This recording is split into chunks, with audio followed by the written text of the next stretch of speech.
할렐루야. 네. 그 TV에 나오는 연예인들의 소식 중에서 잊을만 하면 한 번씩 나오는 게 있습니다. 일부 연예인들의 마약 소식이에요.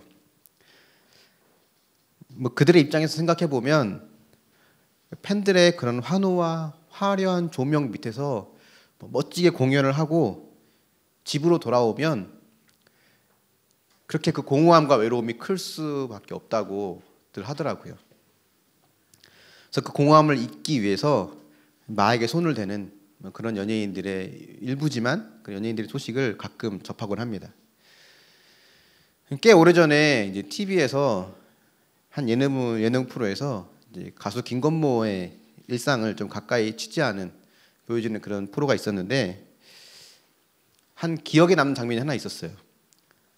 뭐냐면 마침 콘서트가 이제 있던 날이어서 체육관을 가득 메운 그런 팬들을 들었다 놨다 하면서 멋지게 공연을 했습니다.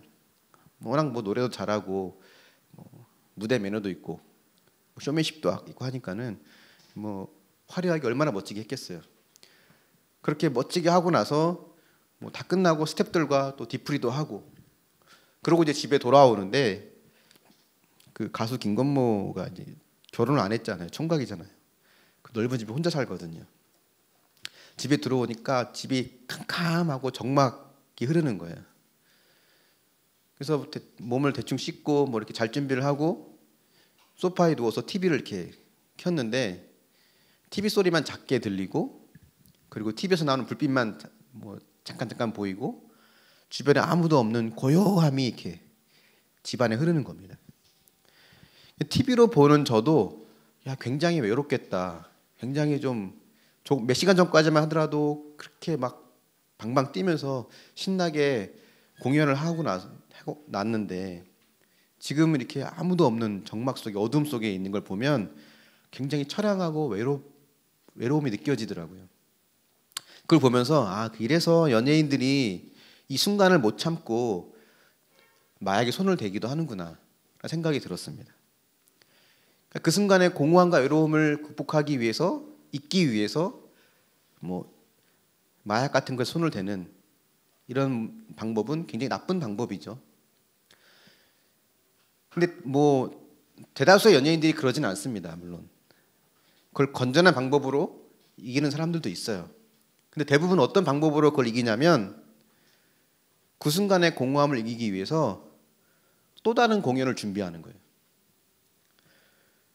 어떤 프로젝트를 완수하고 나면 그때 찾아오는 이 허무함, 공허함을 이기기 위해서는 더 큰 프로젝트를 준비합니다.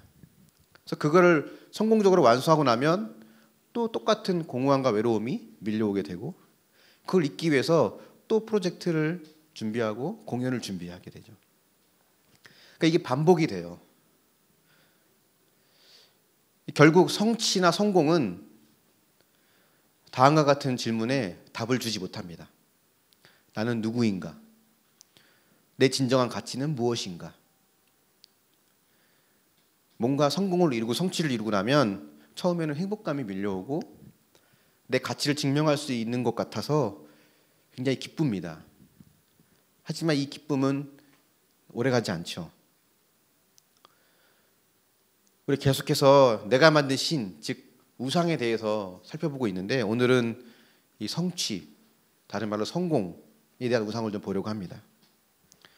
지난주에는 돈에 대한, 재물에 대한 우상을 봤는데 이 돈이라고 하는 것은 우리로 하여금 우리 안에 있는 탐심을 보지 못하게 한다라고 하는 특징이 있다고 말씀드렸는데 이 성공과 성취는 어떤 특징을 가지고 있냐면 우리 스스로를 신처럼 하나님처럼 여기게 한다는 그런 특징이 있어요. 그러니까 무언가를 성취해서 성공해내면 최고의 자리에 오르면 내가 마치 하나님이 된 것 같은 느낌을 갖게 됩니다. 그 반대의 경우도 있죠. 자기 분야에서 정상을 지키지 못했거나 실패했을 경우에는 그 삶에 대한 자신감을 다 잃어버립니다. 그러니까 간혹 운동선수 중에서 늘 금메달을 따고 1등만 하던 선수가 은퇴를 하거나 1등을 놓치게 되면 자신의 정체성을 잃어버려서 슬럼프에 빠지든지 뭐 우울증에 빠지는 경우가 많다고 합니다. 그러니까 경기의 승리에서 박수갈채를 받으면 대단한 존재가 된 것처럼 느끼지만 그렇지 않으면 버림받은 것처럼 느끼는 거예요. 근데 이렇게 이런 이야기를 들으면 나는 뭐 정상에 오르지 않았으니까, 나는 뭐 이렇게 최고의 자리에 오르지 않았으니까 저는 성공과 성취에 대한 우상은 나에게는 해당되지 않겠지라고 생각할 수 있지만 그렇다면 그건 큰 착각입니다. 우리가 살고 있는 이 세상이, 문화 자체가 치열한 경쟁을 통해서 성공하고 성취를 이루는 것이 가치 있는 인생이라고 우리에게 계속 이야기하고 있거든요. 그러니까 예전에는 뭐 가족을 위해서 희생하고, 더 나아가서는 국가를 위해서 희생하고, 어떤 집단을 위해서, 공동체를 위해서 내가 희생하는 것이 미덕이고 그게 아름다운 거라고, 그것 또한 가치 있는 인생이라고 생각을 했지만 점차 개인주의가 더 이제 발달하니까 내 인생은 내가 책임지고 결국 내 인생은 내가 살아내는 거기 때문에 지금 성공과 성취하지 않으면 우리는 행복할 수 없다라고 하는 마음을 다 갖게 됩니다. 근데 우리가 살고 있는 이 세상은 강력한 피라미드 구조로 되어 있거든요. 소수의 특권층이 다수의 하위층에 있는 사람들을 때로는 착취하거나 또 그들의 그런 헌신과 노력으로, 섬김으로 소수의 사람들이 특권을 누리고 있는 세상이잖아요. 그렇기 때문에 우리의 인생의 목표가 자꾸 지금보다 한 단계 더 높은 피라미드 위로 올라가는 것, 그게 우리의 목표가 되기도 합니다. 또 자녀들에게도 열심히 돈 벌고 교육을 시키는 그 이유는 자녀들이 지금보다 한 단계 더 높은 피라미드 위의 구조로 올라가길 원하는 거예요. 그래야 우리는 행복한 인생이 되고 가치 있는 인생이 된다라고 생각합니다. 만약 우리가 그렇게 그 생각에 동의한다면 우리도 역시 성공과 성취라고 하는 우상의 종이 되고 있는 셈입니다. 오늘은 열왕기 하 5장에 나오는 한 인물을 좀 살펴보려고 합니다. 오늘날 시리아에 해당하는 아람이란 나라의 군대 장관이었어요. 이름은 나아만이라고 합니다. 당대 최고의 성공과 권력을 거머쥔 사람이었습니다. 어떤 사람인지 5장 1절에 나오는데요. 한번 5장 1절 같이 읽어보겠습니다. 시작. 아람 왕의 군대 장관 나아만은 그의 주인 앞에서 크고 존귀한 자니 이는 여호와께서 전에 그에게 아람을 구원하게 하셨습니다. 그는 큰 용사이나 나병 환자더라. 나아만이라는 사람이 소개되는데 그 주인, 왕 앞에 굉장히 크고 존귀한 자라고 하고 또 하나님께서 그 나라를 구원하는 도구로 사용하셨습니다. 큰 용사라고 하죠. 근데 제일 마지막에 나병 환자다라고 말합니다. 옛날 성경에는 문둥병이라고 되어 있고 지금 우리가 보는 개역개정에는 나병 환자라고 되어 있지만 문둥병이나 나병이나 다 그 사람들을 무시하는 그런 말들이거든요. 다 그 사람들 싫어합니다. 한센병이 가장 그 사람들에게 맞는 말이에요. 그래서 나아만 장군의 가장 큰 인생의 걸림돌이 자기 몸에 있는 한센병이었어요. 근데 레위기의 말씀에 보면 이스라엘 백성들이 만약에 이 병에 걸리면 철저하게 격리 조치를 이제 했습니다. 가족들과도 떨어져야 되고 친구들과 떨어져야 되고 공동체로부터 떨어져야 돼요. 근데 이 아람 국가는 뭐 이스라엘처럼 그렇게 하지 않았던 것 같습니다. 이 나아만 장군은 아람 왕 가까이 옆에서 그 왕을 모시고 또 군대를 지휘하고 전쟁터에 나가고 그가 맡은 일을 아무런 문제 없이 다 해냅니다. 그러니까 국가 권력의 2인자거든요. 권력의 2인자로서 멋지게 군복을 입고 가슴에 훈장을 치렁치렁 달고 그렇게 자기에게 맡겨진 일을 완벽하게 해내면 사람들이 볼 때 저 사람은 정말 완벽한 사람이라고 생각을 했을 겁니다. 하지만 그가 군복을 벗는 순간 그의 몸에는 피부병이, 한센병이 다 번져 있었죠. 이건 나아만에게 있어서는 굉장한 부끄러움이고 수치입니다. 사실 어쩌면 이게 우리의 모습이기도 해요. 우리도 이 나아만처럼 성공하고 또 출세해서 가슴에 훈장을 주렁주렁 단 그런 멋진 사람이 되고 싶어 하거든요. 또 우리 자녀가 그러기를 원하고. 그래서 열심히 노력해서 실제로 성공을 이루기도 하고 큰 성과를 거두기도 합니다. 근데 우리가 우상에서 계속 우상에 대해서 이야기할 때 반복해서 말하는 거지만 우상 그 자체는 나쁜 게 아니라고 했어요. 늘 우리에게 좋은 것, 그게 다 우리의 우상이 된다고 했죠. 돈, 자녀, 성공, 직장, 다 우리에게 필요한 것들이고 좋은 것들입니다. 근데 문제는 이 좋은 것을 가장 좋은 것으로 여기는 것이 문제라고 했습니다. 그러니까 우리는 내 안에 있는 병들어 있는 나의 영적인 한센병을 감추기 위해서, 또는 지금의 이 불행한 현실을 행복한 현실로 바꾸기 위해서는 반드시 내가 힘있고 영향력 있는 사람이 되어서 성공과 성취를 이루는 길밖에 없다라고 생각하는 사람들이 많고, 또 우리도 그렇게 생각하는 경우가 많이 있습니다. 하지만 우리가 앞에서 이야기한 것처럼 우리가 추구한 성공과 성취는 나라고 하는 존재에 대한 그런 가치에 대해서 답을 내리지 못해요.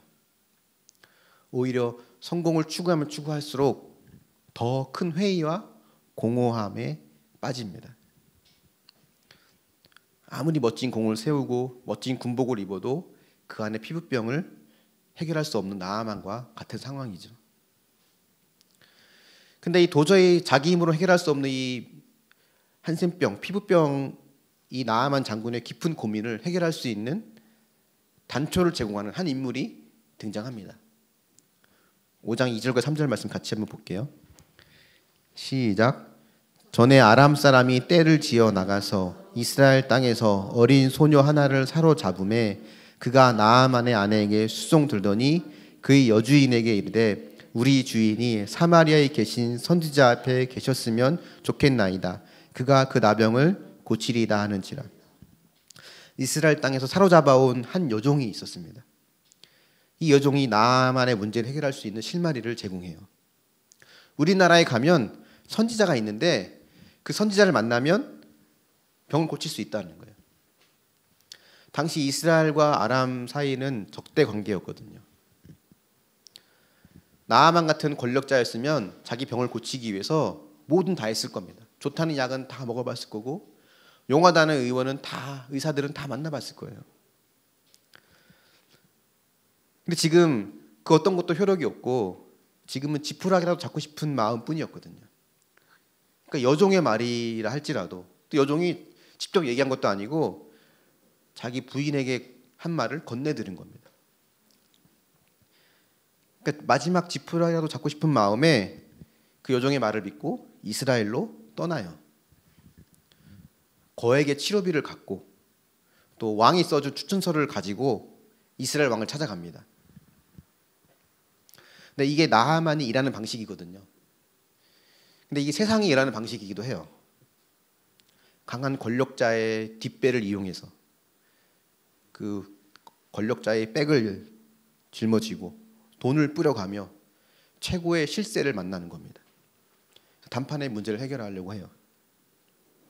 나아만은 자기가 이렇게 하면 이스라엘 왕이 선지자에게 명령하든지 아니면 하나님께 명령해서 자신의 병을 낫게 해줄 거라고 믿었어요. 혹 내가 가지고 온 재물이 부족하다면 더 많은 것을 가져올 수도 있었을 겁니다. 근데 우리가 알다시피 이 나아만의 병을 고치는 분은 하나님이잖아요. 이스라엘 왕이 고쳐주는 게 아니거든요. 아무리 많은 돈을 가져간다고 한들, 아무리 강한 권력자의 힘을 빌려간다고 한들 하나님을 움직이게 할 수 있을까? 그렇지 않습니다. 하나님은 인간에게 조종당하시는 분이 아니에요. 이게 세상의 종교와 기독교의 차이입니다. 세상의 종교는 내가 열심히 돌을 닦든지 돈을 많이 내든지 아니면 착하게 살든지 신이 원하는 그 무언가를 내가 해주면 그 신은 내가 원하는 걸 해준다라고 생각하는 게 세상의 종교입니다. 이것은 겉으로는 그 신이 원하는 것을 내가 순종하는 것처럼 보이지만 사실은 그 순종을 신을 나에게 복종시키는 거예요. 신을 내 마음대로 부리는 겁니다. 당연히 내가 이만큼 했으면 신도 해줘야 된다라고 하는 것처럼 신을 나의 빚쟁이로 만드는 겁니다. 하지만 하나님은 은혜의 하나님이잖아요. 세상의 종교 방식과는 다릅니다. 그분은 우리가 뭔가 해서 돌을 닦든지 착하게 살든지 해서 어느 수준에 올라와야만 우리를 구원하시는 분이 아니라 전적인 은혜로 우리를 구원하시는 분이에요. 그래서 우리는 그냥 다만 그분의 은혜에 보답해야 되고, 하나님은 우리에게 그런 은혜의 보답을 받을 자격이 되는 은혜의 하나님이십니다. 그러니까 하나님이 이 나아만에게 요구하는 것은 어려운 요구가 아닙니다. 굉장히 쉬운 요구예요. 5장 10절 말씀 같이 읽어보겠습니다. 10절 말씀 시작. 엘리사가 사자를 그에게 보내 이르되 너는 가서 요단강에 몸을 7번 씻으라. 내 살이 회복되어 깨끗하리라 하는지라. 선지자 엘리사가 내린 처방이 뭡니까? 요단강에 몸을 7번 씻으라는 거예요. 이 처방을 들은 나아만이 어떤 반응을 보였나요? 11절에 보면 노했어요. 분노했습니다. 화가 났어요. 그러니까 왜 나아만이 화가 났을까? 저 요단강에 가서 몸을 씻으라고 했을 때 그 말을 들은 이 나아만이 왜 화가 났을까? 우리가 이 부분을 좀 집중적으로 생각해 볼 필요가 있습니다. 나아만은 뭔가 하나님이 큰 일을 시킬 줄 알았던 것 같아요. 내가 이 어려운 일을 내게 맡기면 내가 그 어려운 일을 해내서 나는 그 병을 고침받을 수 있는 자격을 내가 얻어낼 수 있다라고 생각을 한 겁니다. 나만 할 수 있는, 나만 장군만이 할 수 있는 그 무엇, 그것이 재물일 수도 있으니까 그런 재물을 일단 가져왔어요. 혹 재물이 아니라고 한다면 어쩌면 더 어려운 것을 요구할 수 있을 거라고 예상을 했습니다. 예를 들면 넌 장군이니까, 군인이니까 이스라엘 다른 적군에 가서 그들 100명을 죽이고 와라, 뭐 이런 거였다면 이 나아만 장군이 목숨을 걸고 가서 100명을 죽이고 의기양양하게 돌아왔을 겁니다. 제가 당신이 말하는 거 해냈습니다. 그러니 나의 이 병을 고쳐주십시오 라고 이런 관계들이 오고 갈 거라고 나아만은 기대했습니다. 근데 이 예상이 빗나갔죠. 이제 그가 화가 났어요. 요단강에 내려가 몸을 씻는 것, 이거는 누구나 할 수 있는 일입니다. 어린아이도 할 수 있어요. 꼭 나아만만 할 수 있는 건 아닙니다. 병든 사람도, 건강한 사람도, 부자도, 가난한 사람도 누구나 다 할 수 있는 겁니다. 근데 이 요구가 결국 어떤 요구를 말하냐면 평생 쌓아왔던 나아만이 이루어온 업적들, 성공, 성취, 그 많은 재물, 이 모든 것들은 아무 소용이 없는 불필요한 것이 되어버린 겁니다. 이 병을 나을 수 있는 자격을 갖추기 위해서 나아만이 그 자격이 될 만한 것을 준비해 왔지만 네가 준비한 그 모든 것들은 다 불필요하다는 것을 말하고 있는 거예요. 여러분, 이 땅에 사는 동안 성공을 이루고 재물을 모으는 것, 이게 불필요한 것은 아닙니다. 악하고 나쁜 것 아니에요. 그죠? 다 우리에게 필요한 것들이죠. 저도 그렇고 여러분도 그렇고 우리가 나름 다 성공하고 재물도 많이 모으면 좋겠습니다. 하지만 우리가 이것만은 기억해야죠. 성취, 성공, 재물, 그 어떤 것도 결코 나를 그 허무함과 공허함으로부터 구원하지 못한다는 겁니다. 내 인생에 답을 주지 못한다는 거예요. 마치 아무리 많은 성공을 거두어도 여전히 한센병, 피부병을 몸에 지니고 있는 나아만과 같이 우리는 내 영적인 한센병, 아픔을 내가 아무리 많은 성공과 업적을 이룬다고 해서 그걸로 해결할 수 없다는 겁니다. 단 1%도 도움이 되지 않아요. 아니, 어쩌면 더 해롭습니다. 근데 하나님의 구원이 이런 거잖아요. 부자든 가난하든 악하든 선하든 건강하든 약하든 어른이든 어린이든 누구나 받을 수 있는 겁니다. 왜냐하면 구원은 내가 고지를 점령해서 목표를 달성해서 상으로 주어지는 것이 아니라 거저 받는 것이기 때문에 그래요. 나아만은 이 진리를 몰랐습니다. 여전히 그가 하던 방식대로 하나님을 조정하려고 했어요. 그렇기 때문에 그냥 몸을 씻어라 라고 하는 이 명령은 나아만에게는 너무 쉽기 때문에 동시에 너무 어려운 명령입니다.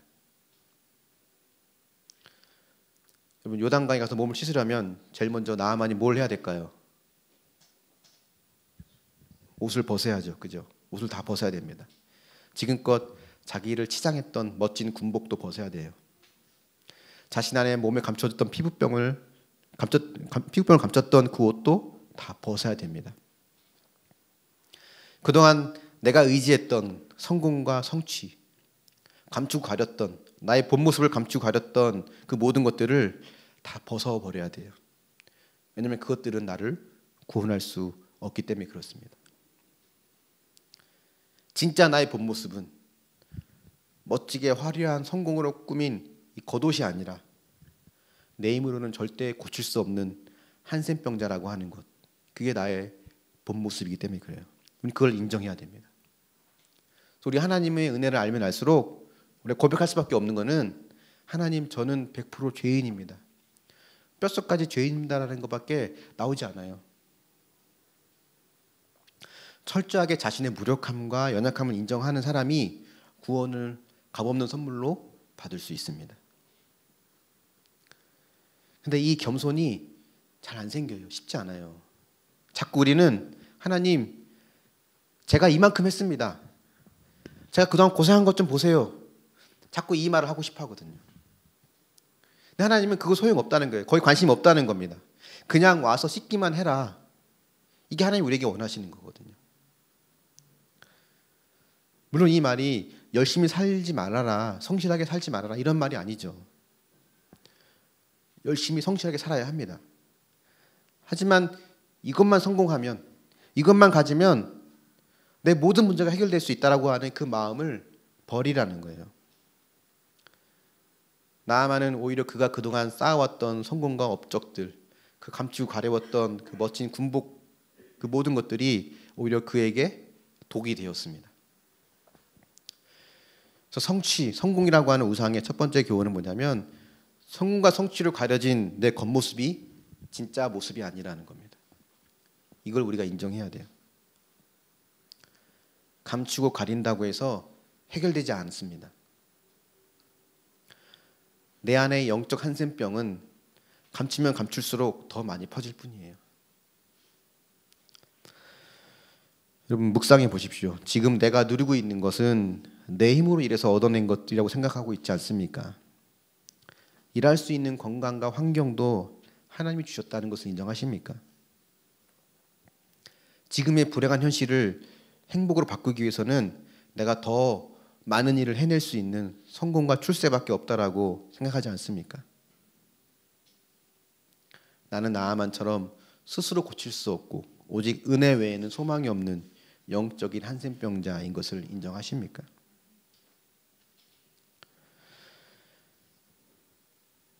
화가 잔뜩 난 나아만이 처음에는요 그냥 돌아가려고 했어요.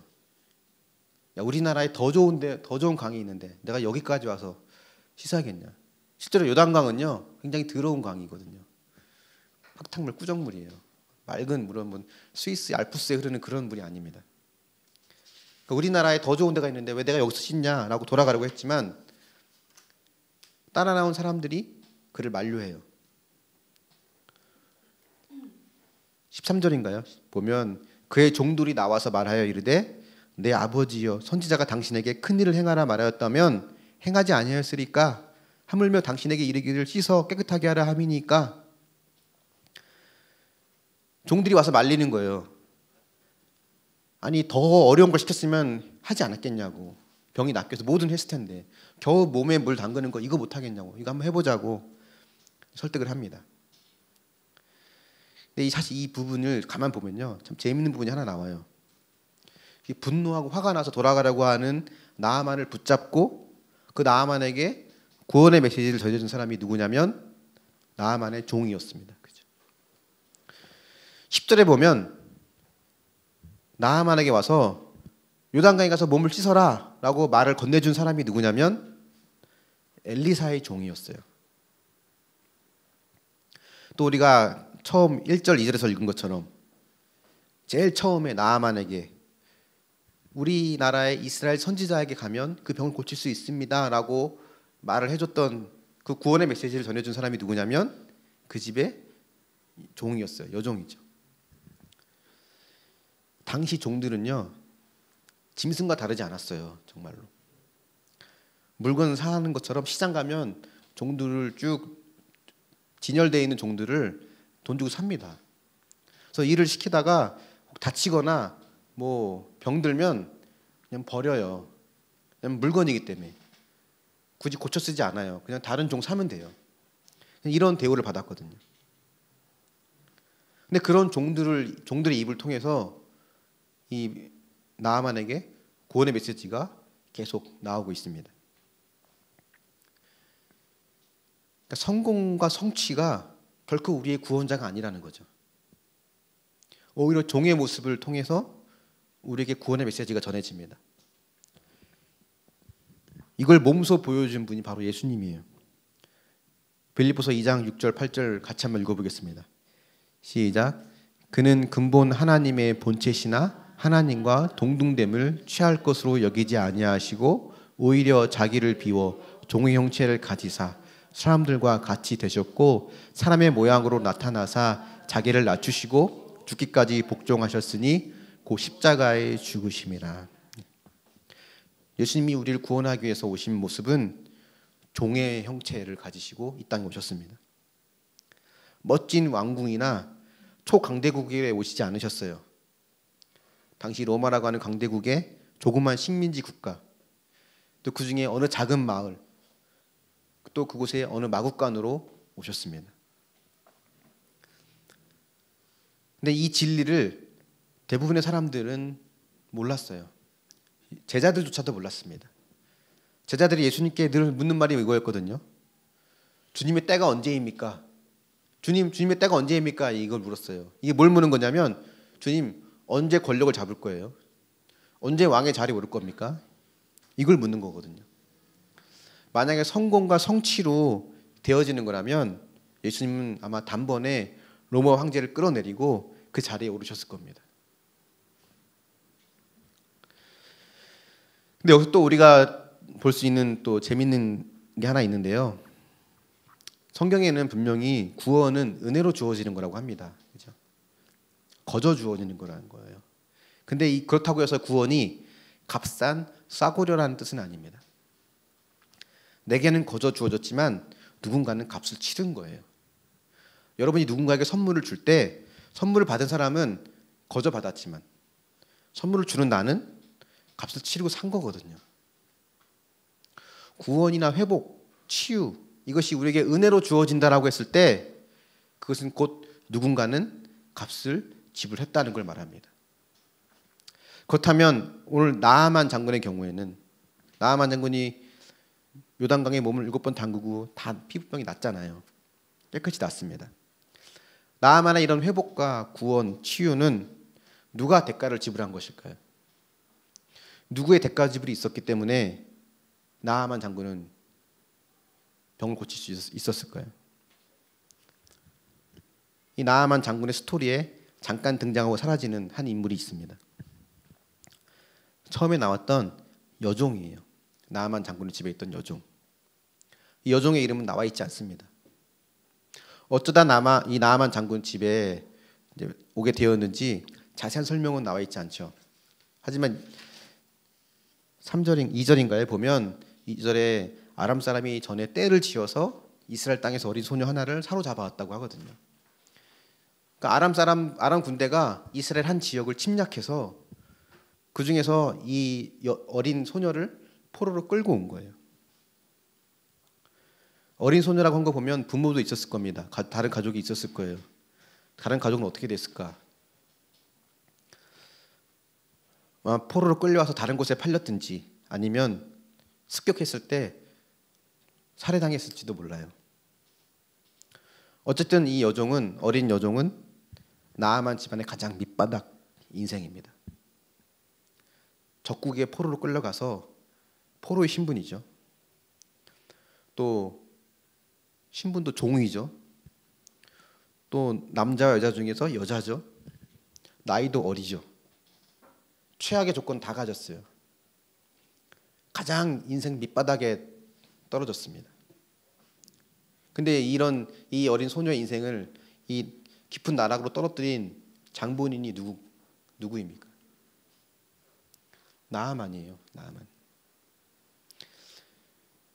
이 나아만은 이 여종에게는 자기가 섬기는 주인이지만 동시에 자기 인생을 망가뜨린 원수입니다. 자기 원수가 한센병에 걸렸다. 그걸 알았을 때 기분이 어땠을까? 저 같았으면 춤을 추고 기뻐했을 겁니다.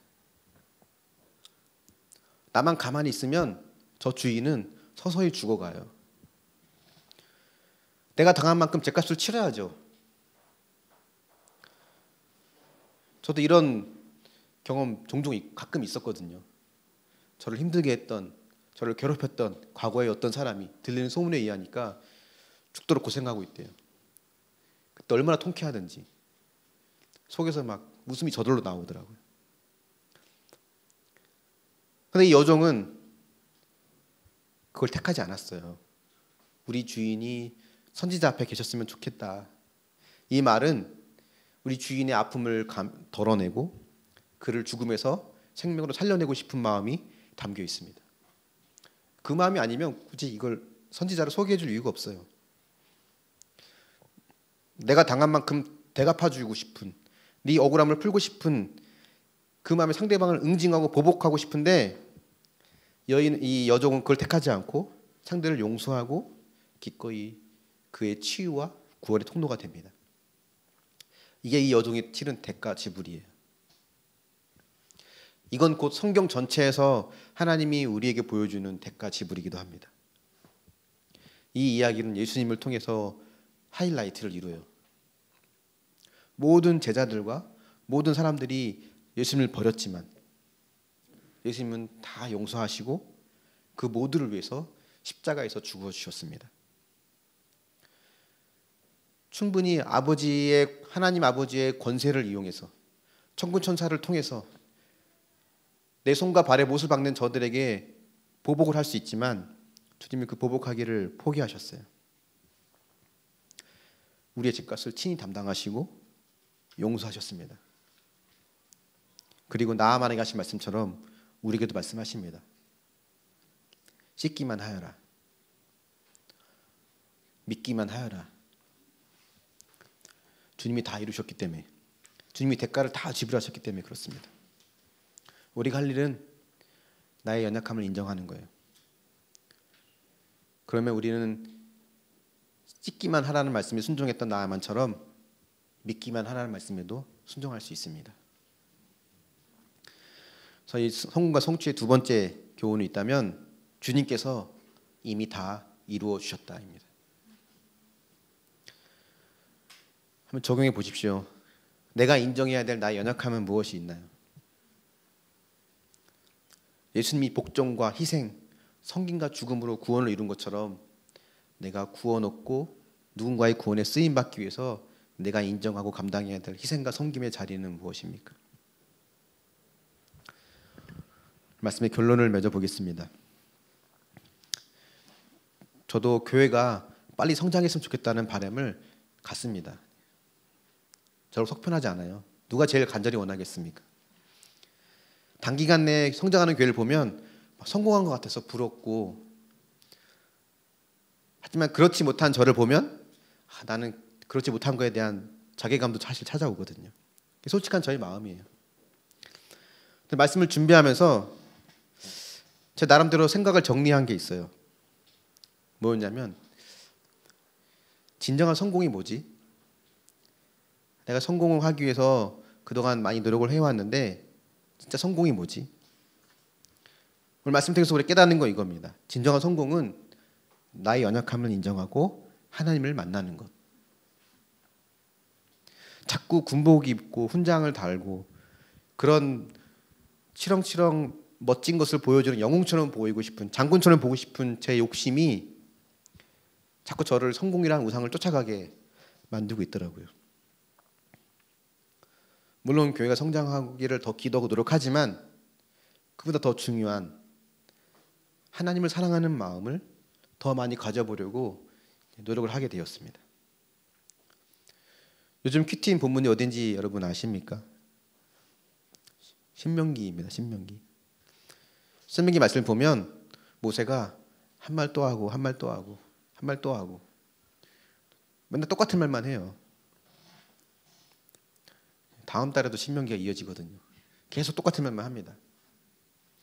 어떤 말을 하냐면 주 너의 하나님을 사랑해라. 그의 계명과 법도와 율례를 지켜라. 하나님 사랑하라는 말만 계속합니다. 우리가 교회를 개척한 지 3년 반이 좀 지났죠. 4년째 들어가고 있거든요. 만으로 4년을 향해 가고 있습니다. 교회 개척의 성공 여부를 진단하는 질문이 있다고 한번 과거에 말씀드린 적이 있는데 기억할지 모르겠어요. 개척이 성공했냐 안 했냐를 진단하는 첫 번째 질문이 이거예요. 개척 전과 후를 비교했을 때 네가 하나님을 더 사랑하고 있느냐. 여러분, 저와 여러분이 어떤 상황에서 있든지 그 상황에서도 하나님을 사랑할 수 있다면 그게 최고의 성공입니다. 그게 최고의 성취예요. 주님을 더욱 뜨겁게 사랑하고 어떤 환경에서도 주님을 더 사랑하는 최고의 성공을 이루는 저와 여러분이 될 수 있기를 예수님의 이름으로 축원합니다. 아멘. 우리 함께 자리에 나셔서 찬양하며 주님께 나아갔으면 좋겠습니다.